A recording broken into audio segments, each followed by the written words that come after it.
Ayon sa Pag-asa, tinatayang halos 20 bagyo ang dinaranas ng bansa kada taon, kung saan 8 hanggang 9 dito ay may malaking impact o maaaring dumaan sa Pilipinas. Dahil dito, tila kaakibat na rin ng ating buhay ang bawat pag-ulan at pagbagyo.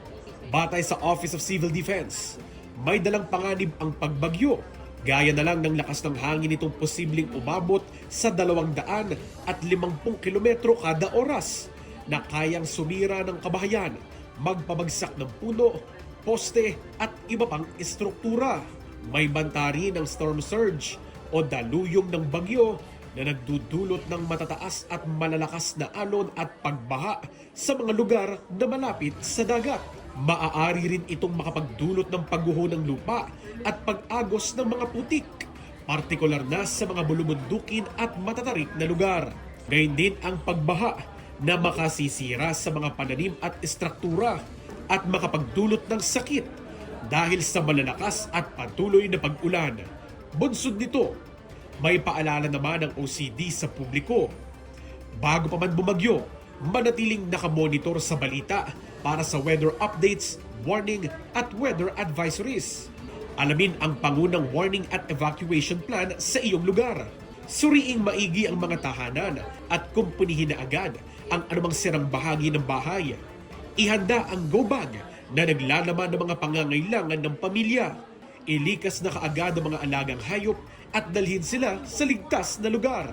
At sundin kaagad ang abeso ng kinauukulan hinggil sa paglikas at agad na tumungo sa itinakdang evacuation centers.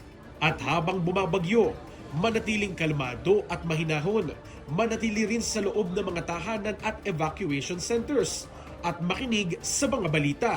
Patayin ang lahat ng main switch ng kuryente at valve ng tubig. Gumamit ng flashlight o kaya na may emergency lamp. Maging maingat sa paggamit ng kandila o gasera.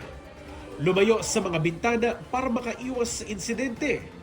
At pagtapos naman ng bagyo, maghintay ng abiso mula sa mga kinauukulan kung ligtas na bang bumalik sa inyong mga tahanan. Umiwas rin sa mga natumbang puno, nasirang gusali at linya ng kuryente. Huwag din munang gumala para hindi makaabala sa emergency services ng LGU o iba pang ahensya. Maging maingat sa pagsasaayos ng mga bahagi ng tahanan na nasira bunsod ng bagyo. I-double check at tiyaking walang basa o nakababad na outlet o kagamitan bago buksan ang linya ng kuryente. At itapon lahat ng naipong tubig mula sa lata, paso, gulong at iba pa para makaiwas at hindi na pamahayan ng mga lamok. Nauuna sa mga balitang totoo at laging bago, Simon Ong, Alauna sa Balita, Congress TV.